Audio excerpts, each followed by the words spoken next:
ملګرو دلته کې وزیران په تیر الیکشن کې به ما خبره کوله چې زمونږ په پارلمان باندې د طالبانو د ذهن خلک چې دی هغه حمله کوي او هغه پرې قبضه کوي. نو دا طالب هغه شکل باندې نه ته د طالب سهولتکار او د دهشتګرد د طالب ملګری و. څوک یې ملګری و؟ محمود یې ملګری دی. کله چې دا جنگ ونښت دلته مړی پرې کېدی، دلته جومات شهید کېده، دلته سکول په بمونو والوت، نو د کارتوسو او ټوپکې خرڅولې د څښاکوټ دی راوړې د هغه ګوالرۍ پوهې زما د ګوالرۍ ملګري ولاړ دي هغه ترې خبر دي. آیا نن د طالب د ذهن ملګری چې دی هغه په تیر 2013 کې وزیر و، اوس یې ورله انعام ورکړو، لاټرۍ راوخته، وزیر اعلی کو، برتۍ کو. دا به ماله حکومت چلی؟ آیا د هغې نه به دا توقع وي؟ پورې د شور یو سړی چې دی هغه وزیر کړی دی دلته په شګۍ کې ستاسو سره پاتې کېږي.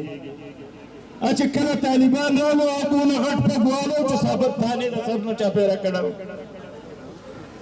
چې کله خلک سلامي کېده نو هغه دواړه لاس چوت کو سلامي شو. سلینډر طالب و، هغه اګریکلچر وزیر دی. لاندې یو صوفي جعلي ډاکټر چې دی هغه وزیر دی. امجد د طالبانو ملګری، ځنګل یې ټول تباه کړو، د سلیپو سمګلر او خله دې وړاندې ورځو کې حکومت یې و هغه چې دی هغې کې لوی کار چې دی دا دواړه ناظمان ولاړ دي دوی پکې ومو د شپې پکې زم تللی ومه سره د حکومت یې په کرنګ کې چوت کړی و هغه وزیر چې څه یاد دی ساتي د خیره سره.